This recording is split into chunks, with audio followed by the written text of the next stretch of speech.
Greetings and salutations, everyone. My name is Dan Kirchhoff, and welcome to my YouTube channel. Today, I'm going to be talking about my top 60 wide receiver rankings for a full PPR scoring format as we approach our upcoming 2025 fantasy football drafts. Now, if you're looking for my thoughts on a specific wide receiver, be sure to travel down to the description of the video. We have timestamps available there. While you're down in the description, gain an edge upon your league mates by subscribing to the channel. I'll be producing daily fantasy football content for the entirety of the season, whether it's videos or whether it's live streams, trying to help you guys capture a 2025 fantasy football championship. So be sure to go ahead, subscribe to the channel, and help us get one step closer to achieving our goal of 100K subscribers this season. Thank you very much for all the support. All right, let's go ahead and begin by talking about my top 60 wide receivers, because again, there's a lot of wide receivers to talk about on today's episode.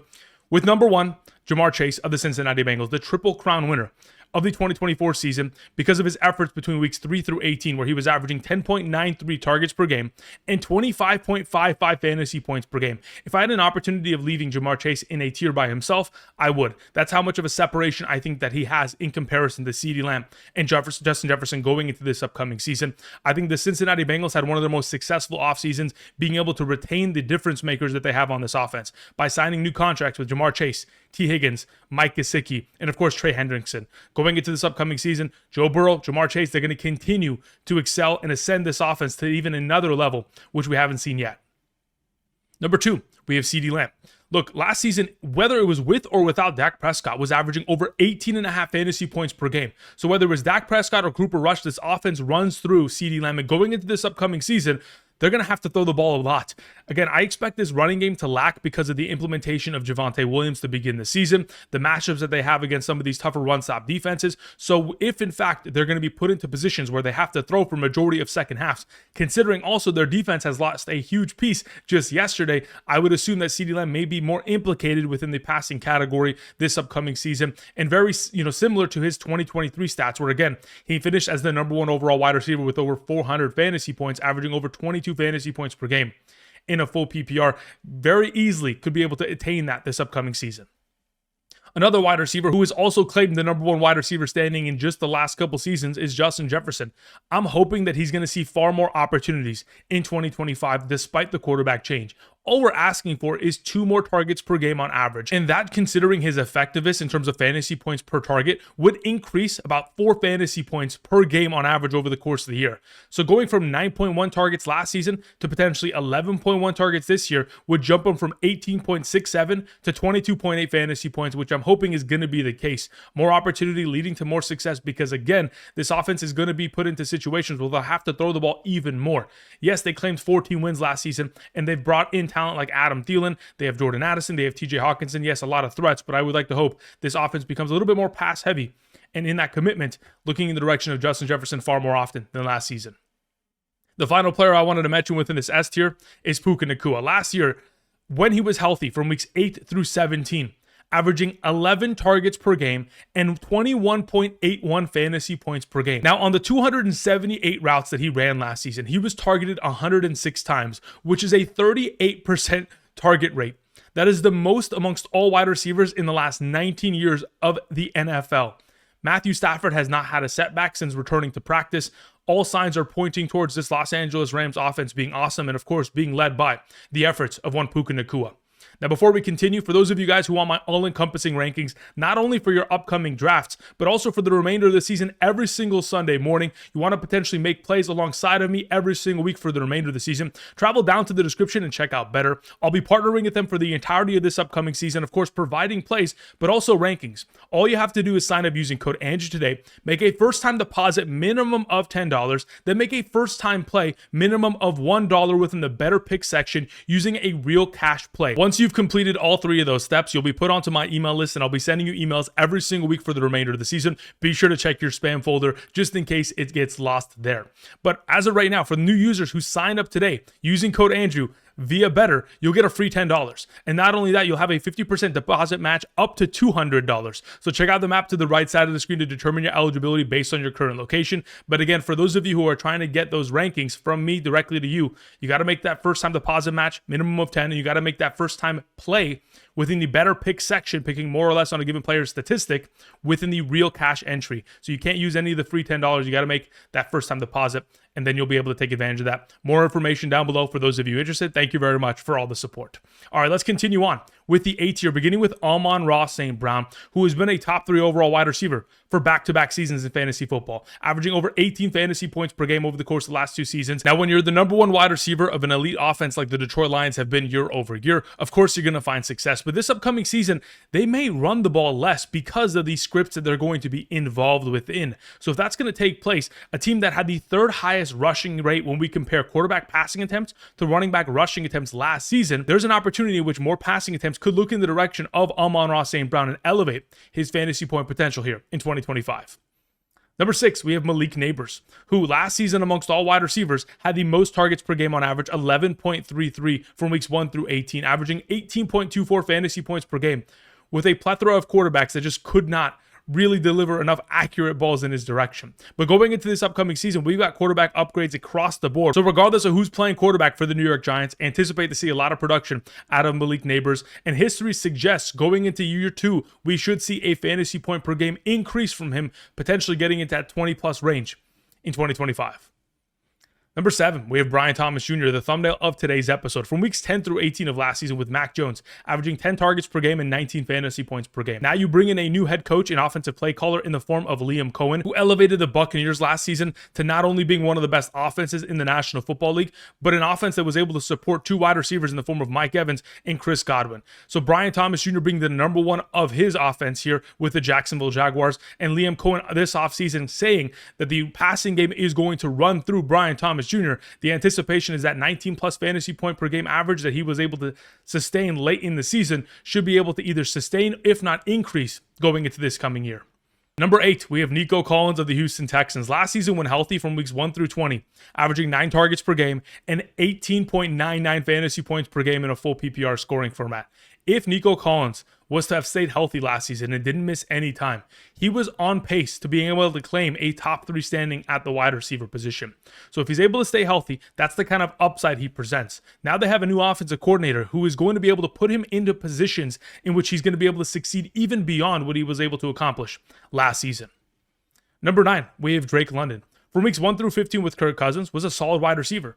9 targets per game, 15 fantasy points per game. We'll take those numbers every single day of the week.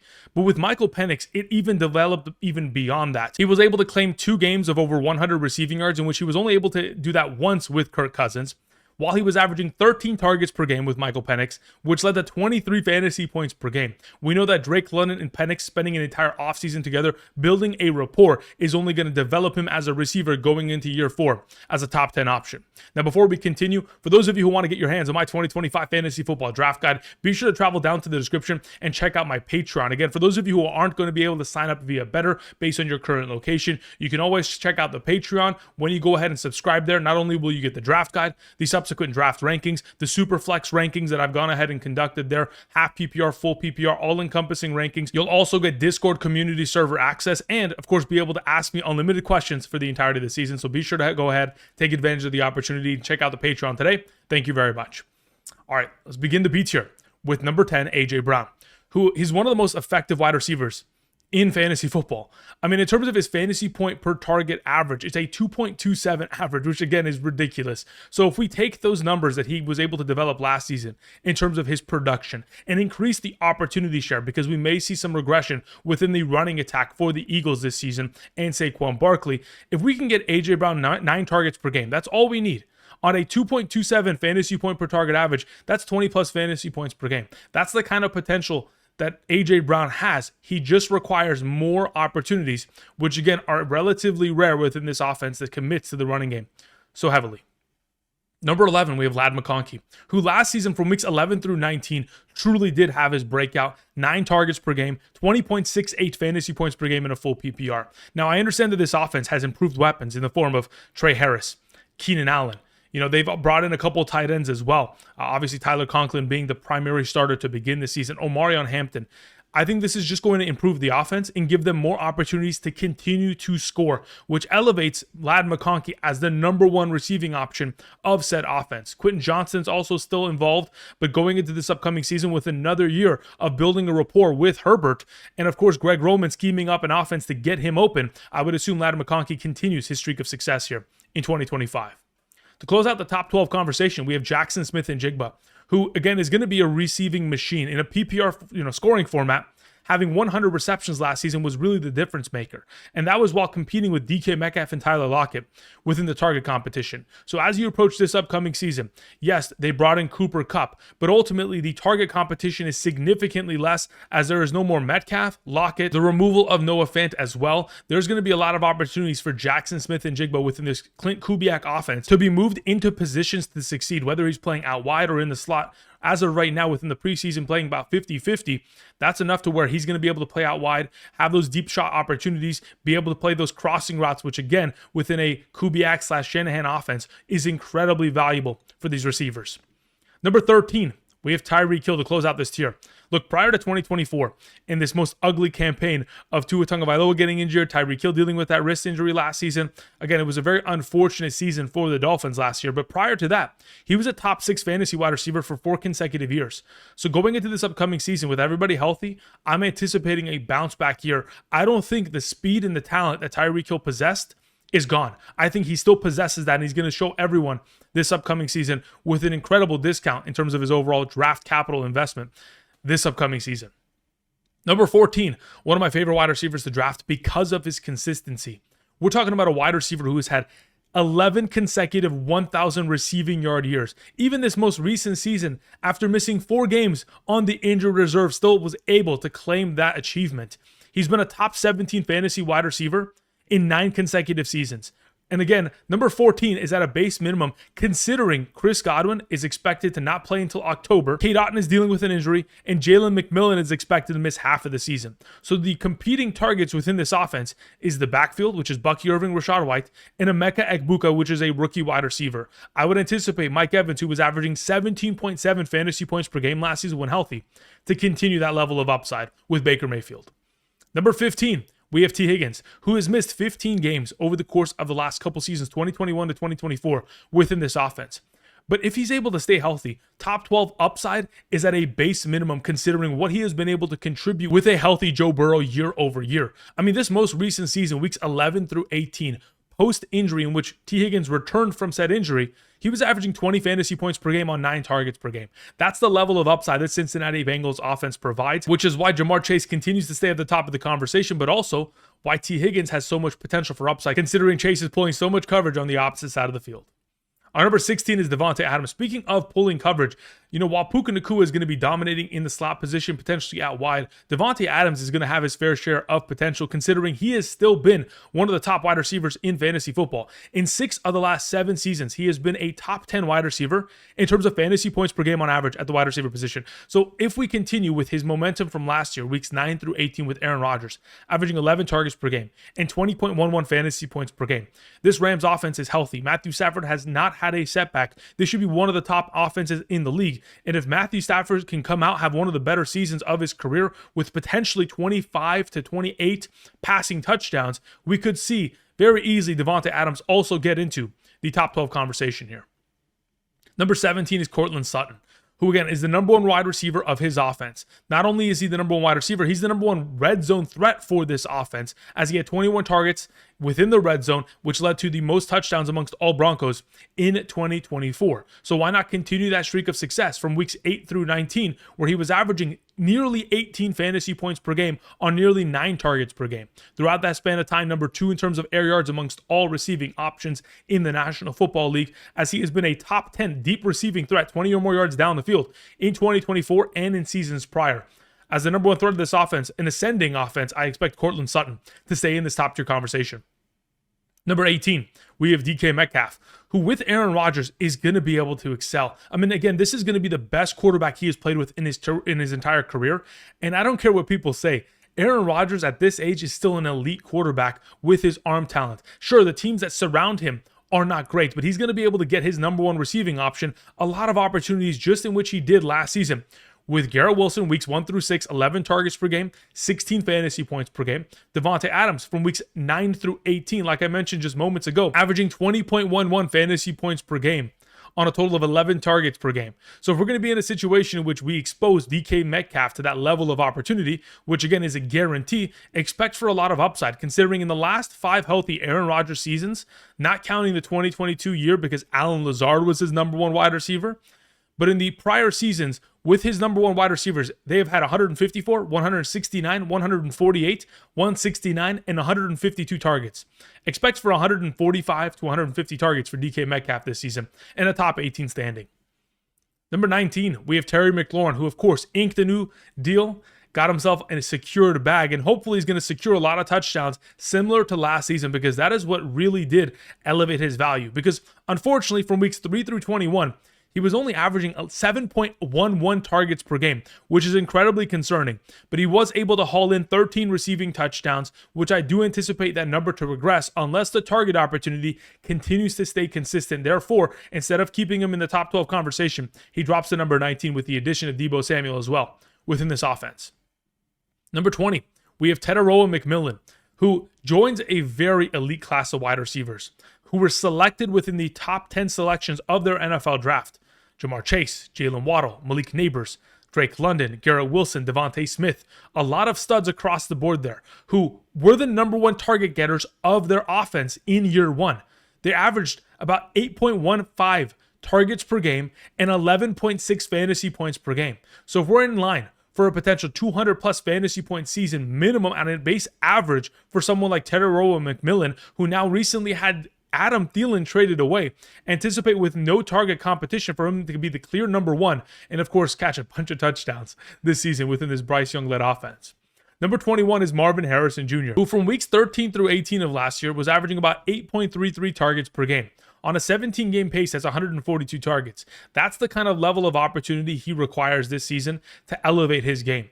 Opportunity leads to success in fantasy football. The only way to score more fantasy points, unless you're going to be given effective opportunities within the end zone, red zone, the best potential to score more fantasy points is just targets. It's opportunity. And I think going into this year with another year of rapport with Kyler Murray, they're going to look to get him far more implemented within this offense and should see guaranteed improvements as a top 24 player this season. Garrett Wilson closes out this tier primarily because, again, even though we do anticipate Justin Fields not to be the greatest quarterback, we have seen Garrett Wilson surpass over 1,000 receiving yards every single season of his career. I mean, one of those seasons being with Zach Wilson for the entirety of it.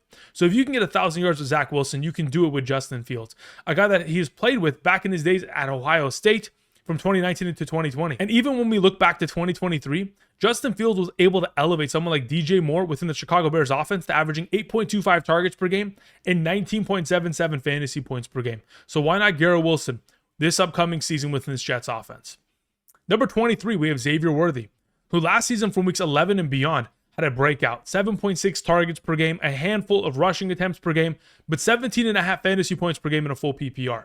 A lot of that obviously because of the designed plays to get the ball in his hands. Whether those are rushing attempts or screen passes in his direction, of course, getting him a lot of opportunity. But hopefully this upcoming season, as the Chiefs have alluded to all offseason, we're going to be in a position to where they are going to be involving the deep ball far more often with one of the most, speedster wide receivers in the entire National Football League in Xavier Worthy. Number 24 is DJ Moore. In the last 8 games of his 2024 campaign, had 6+ receptions in every single game. With an improved offense in terms of the play calling with Ben Johnson, with an improved offensive line, which gives Caleb Williams more time, with an improved Caleb Williams going into year 2 with more experience under his belt within the National Football League, I do anticipate DJ Moore to suffer a little bit of a potential lack of opportunity, as there's going to be a lot of mouths to feed in this offense with Odunze taking steps forward, with Colston Loveland being brought into the conversation. I do anticipate this offense to excel. But even with this, DJ Moore is still going to be able to get himself very similar numbers that he did last season, but maybe not as many receptions consistently being there as it was last year. Number 25, Calvin Ridley. I mean, he should be able to severely outproduce this number, mainly because Cam Ward should improve the quality of the opportunities that he is going to receive all season long. There were a lot of opportunities for Calvin Ridley to be an incredible wide receiver last year, but again, the quarterback play just wasn't there.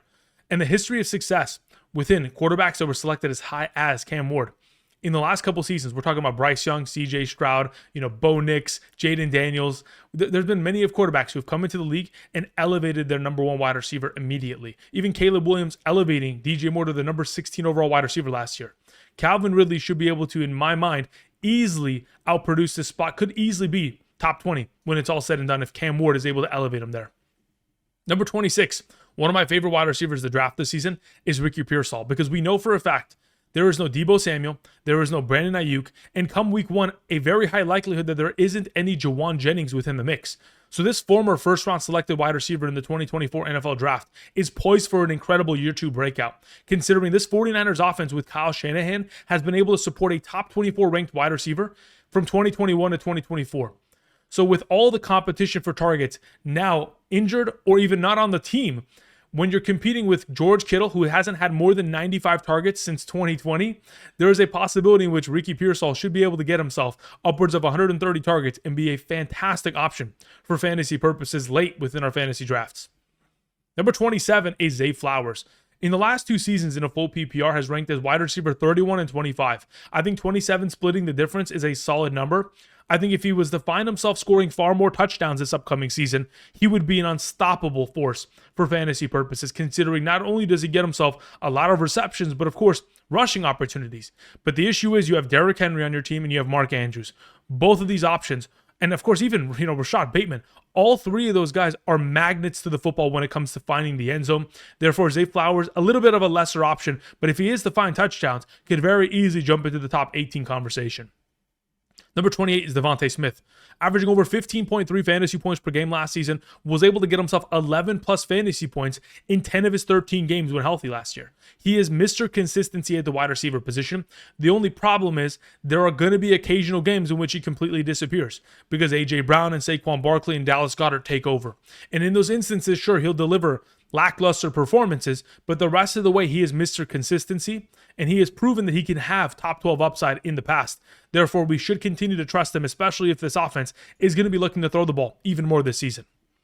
Number 29 is Jameson Williams. Look, the coaching staff is incredibly confident in his potential for upside this year.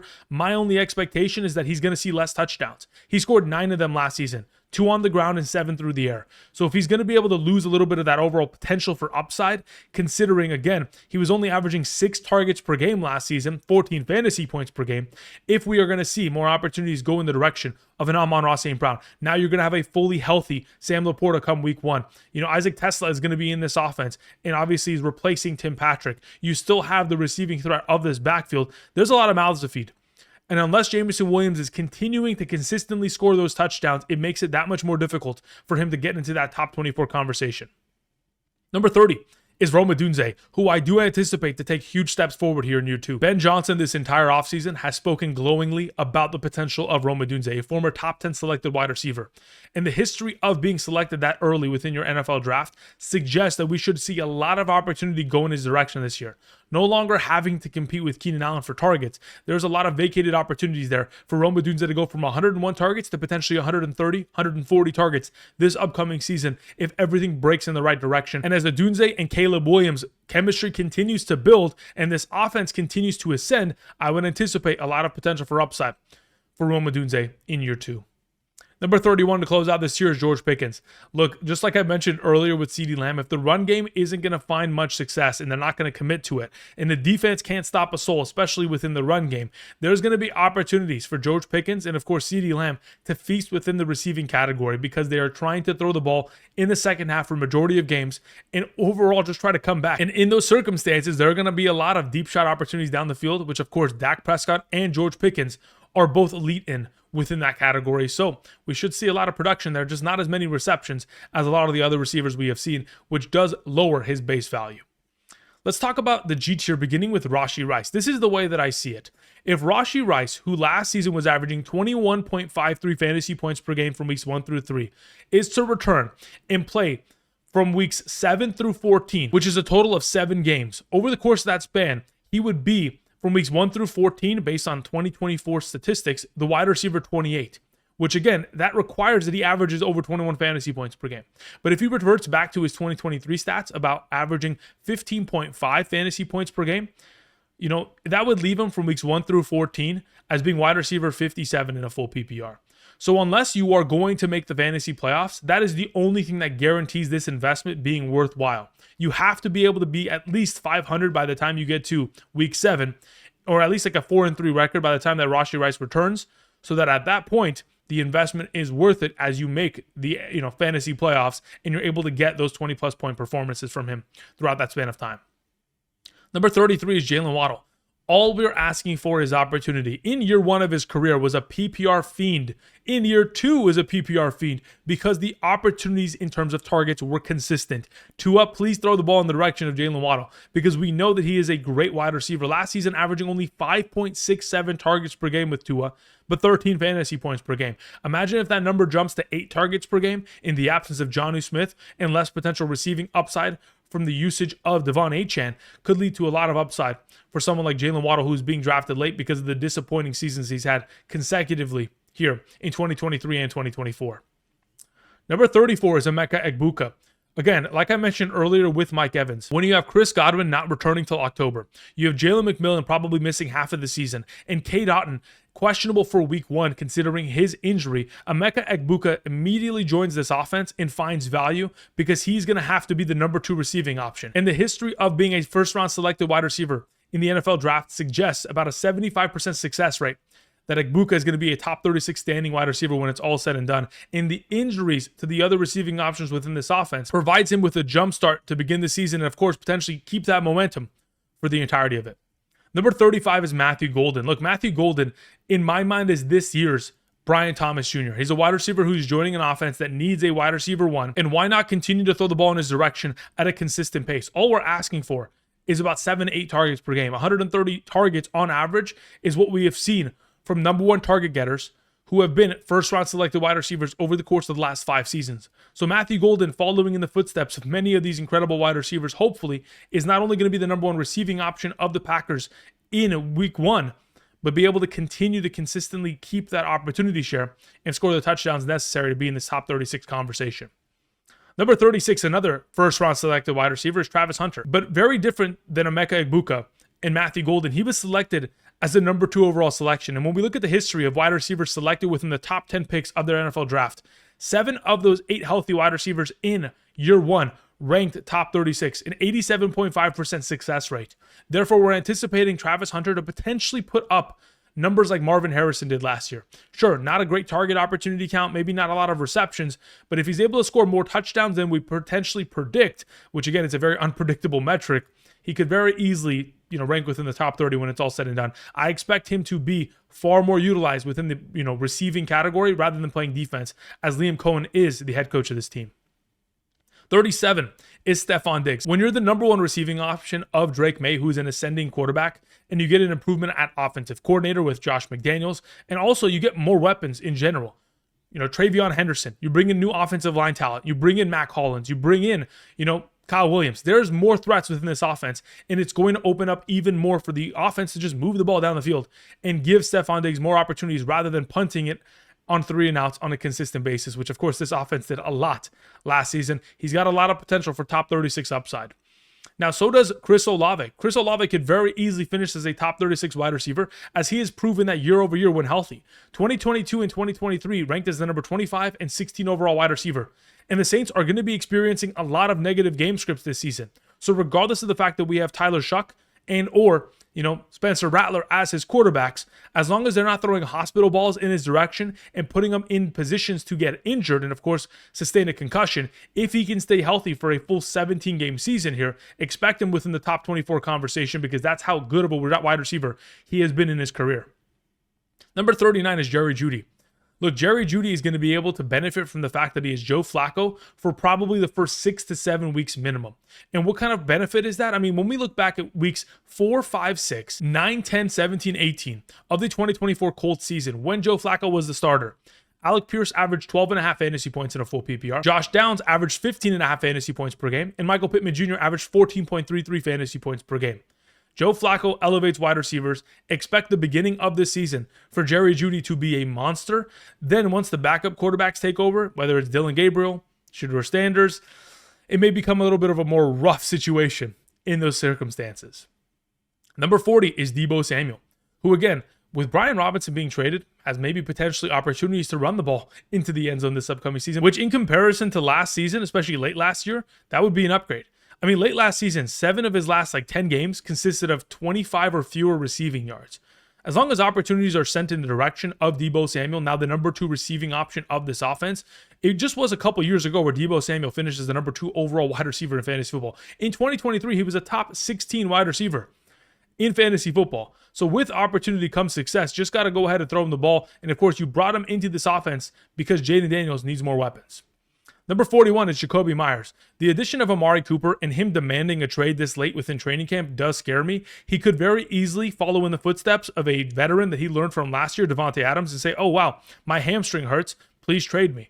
And until that happens, again, I'm a little bit more sketched out about the potential of Jakobi Meyers because he could kind of say, oh, I want a new contract. I'm injured. My back hurts. Again, prior to this, he has been a top 36 wide receiver for 4 consecutive years in a full PPR. He is a great addition to our fantasy teams when healthy, and of course, trying to be the number 1 receiving option of his offense. Number 42, we have Khalil Shakir, who last season was technically the number 1 receiving option and target getter for Josh Allen, averaging 7 targets per game and 12.7 fantasy points per game in a full PPR. Had he not got injured last season, he was easily going to be a top 36 wide receiver, and he's very much so in contention to achieving that once again this season, assuming the opportunities continue to go in his direction, and his high ankle sprain he sustained this offseason isn't going to hobble him early on in the year.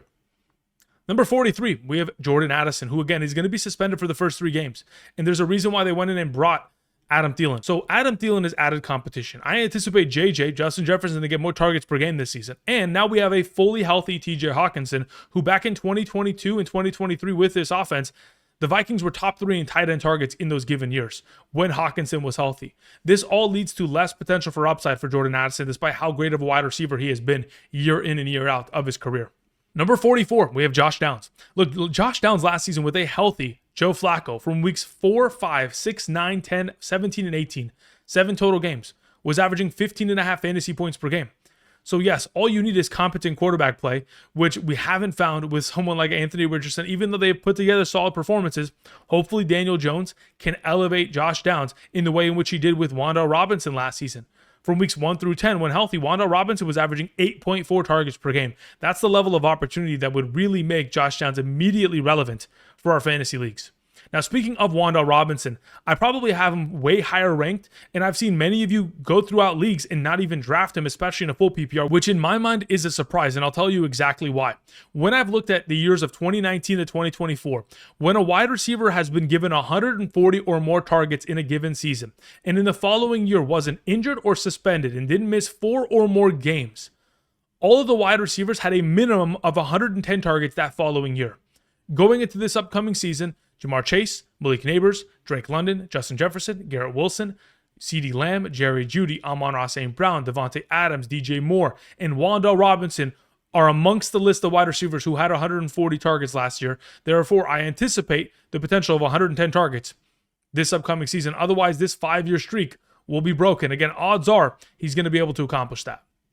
Now, before we continue on with the remainder of my top 60 wide receiver rankings, a quick reminder again, for those of you who want my all-encompassing rankings, 120 wide receivers, 80 running backs, top 40 tight ends, top 36 quarterbacks, top 200 flex for both half and full PPR. By position, by tier, all-encompassing rankings. Be sure to travel down to the description of the video. Check out Betr. Of course, sign up using code Andrew. Make that first-time deposit minimum of $10 and make that first-time play within the real cash play within the Betr Picks section, picking more or less on a given player statistic. That's all you got to do, and you'll get my rankings every single week for the remainder of the season. Of course, every single week, not only this month for draft rankings, but additionally every single Sunday morning to help you capture a 2025 Fantasy Football Championship. Thank you very much for all the support. And of course, if that's not something that you're eligible of taking advantage of, because again, you are not eligible within your given state, you can always check out the Patreon, subscribe there, and of course, support the channel in that way, finding all those rankings, my draft guide, and asking me unlimited questions over the course of this entire season. Thank you very much. All right, we have our number 46, Michael Pittman Jr., who with Joe Flacco last season, competent quarterback play, averaging 7.67 targets per game and 14.33 fantasy points per game in the 6 games they played together. So hopefully Daniel Jones, who elevated Malik Nabers to getting about 11.75 targets per game between weeks 1 through 10 of last year, is going to look in the direction of his number 1 wide receiver option here in Michael Pittman Jr. early on in the year and elevate his value for our fantasy teams. Keon Coleman's at number 47, who again is going to be the primary X wide receiver of this offense and is going to take a year 2 jump, very similar in which we have seen with Gabriel Davis in years past. So what does that entail? A lot of deep shot opportunities down the field, not very many receptions, and the reliance of receiving touchdowns. Last year, prior to the injury, was averaging nearly 10 points per game from weeks 1 through 8. All we need is opportunity in a year 2 wide receiver's hands, and he's going to be able to deliver considering the elite quarterback he's playing with. Number 48 is Rashee Rice, averaging about 12.63 fantasy points per game between weeks 1 through 6 of last season. 2 of those games consisting of 2 or less fantasy points. He's a deep receiving threat. If Olave is going to ever miss time, he would elevate to being the number 1 wide receiver option. But as the number 2, potentially just getting himself a couple deep shots every single game, if he's able to find himself coming down with the ball and scoring touchdowns, regardless of who's playing quarterback, he was relevant last year with Derek Carr. Number 49 is Jayden Reed, currently dealing with a bit of an injury, and last season only was getting about 4.7 targets per game with a healthy Jordan Love. Not enough of an opportunity share, but that's really just how the offense of the Packers functioned all of last season.